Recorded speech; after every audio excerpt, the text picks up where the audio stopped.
Happy New Year, everyone. How are you, kids? How's your New Year's celebration? Kamusta kayong lahat? I'm not feeling well today, but I have to teach you our lesson. So, our lesson for today is all about point of view. By the way, what is a point of view? What helps you to identify points of view? So, in this lesson, we will study the three types of point of view and some ways that can help you identify them. Are you all ready? Alright, let's get started. Again, what is point of view? A point of view is the angle by which a story is told. It is basically show that the narrator who is telling the story can see his or her point of view. Since the story is told by narrator, the point of view of the narrator becomes the point of view of the story. Meron tatlong types ng point of view. Ito yung first person point of view, second person point of view, third person point of view. Ano ang first person?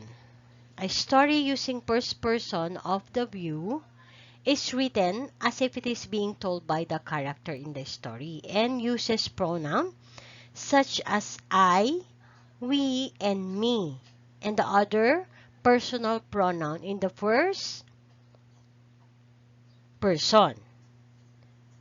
In the first scenario, Facundo is the one narrating the event. He is one of the characters in the story. This is a scene when he says, I got up, I saw small houses, and I hear my mother calling me, to cite a few examples. As you can see here, ginamit dito yung first person na pronoun na I, diba? Meron dito, I got up, I saw small houses, and I heard my mother's calling me. So, kapag nakita agad, kids, ito yung hint dito yung bigyan kayo ng hint para malaman nyo kung yung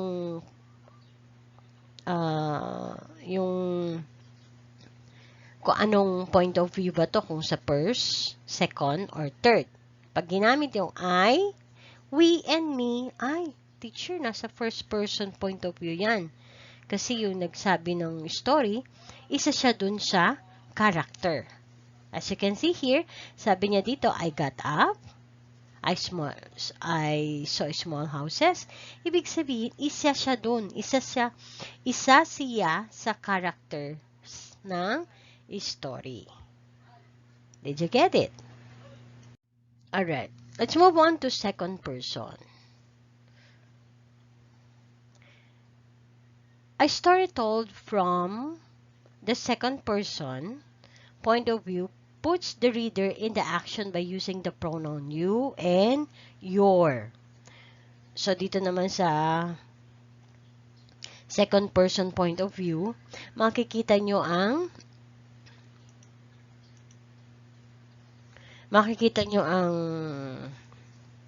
pronoun na you at saka your.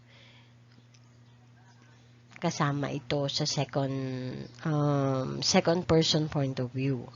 The narrator of the story is not a character in the story, but is talking to or describing a character in the story who is the one acting. Hindi nakasali dito yung narrator, hindi siya kasali sa story, no? Okay, alright. The second scenario, entitled Listener, the story is not narrated by Facundo anymore, but by Sam who is talking to Facundo, describing to him his action and the situation. The sentence, You see that the huge wave is coming across the hill is one of the example in which everybody is describing Facundo's action while Facundo becomes the listener of listener to what is narrator tells. All right. What about the third person point of view? Third person stories written in the third person point of view, on the other hand, also have a narrator who is not part of the story. Hindi kasali dito yung narrator. Here, the narrator is an observer who tells the stories or the story from the outside. Pronouns such as he, she, and they, and other personal pronoun in the third person are used in this type of point of view. Alright, malalaman mo na ang kung ay yung story ay nasa third person point of view kung ginamit ang personal pronoun na he,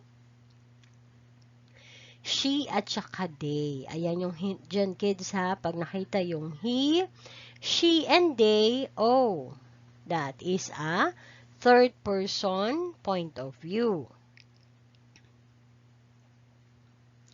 So, in the third scenario, the story is narrated by the narrator who is not one of the characters in the story. Hindi siya kasali ulit. This narrator can tell the story as if he were an invisible observer. It is no surprise that the observer is able to describe Facundo's current physical condition and action, saying, feeling dizzy or feeling sleepy and dizzy. He got up to check from his window what it was about, even though nobody else is inside Facundo's room. Identifying the point of view from which a story or piece of narrated is told is not always easy. Ayan, sabi ko nga sa inyo, merong magandang estrategiya or strategy to follow to identify the personal pronoun used in the text. Na? So, ano-ano ba yung mga personal pronouns na yon? Kailangan alam yon kung ito ba ay nasa first, second, at saka third person. Para malaman mo kung ang iyong point of view ba ay nasa first person, second person, or third person. So, if the pronouns used in the narration are in the third person, the point of view of the same text is also the third person. Alright, let me check your understanding or your memory. This is offline activity. I want you to do this on your English notebook. All you have to do is write the correct letter. For example, for number 1, what is the correct answer for this one? Basahin mo na ito and then sagutan yung mga tanong. Alright, same way with this task.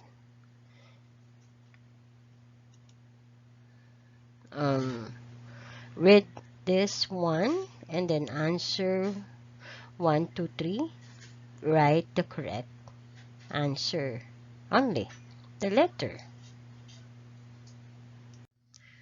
For this one, read and understand carefully so that you can get the correct answer for the question number 1, 2, 3, and 4.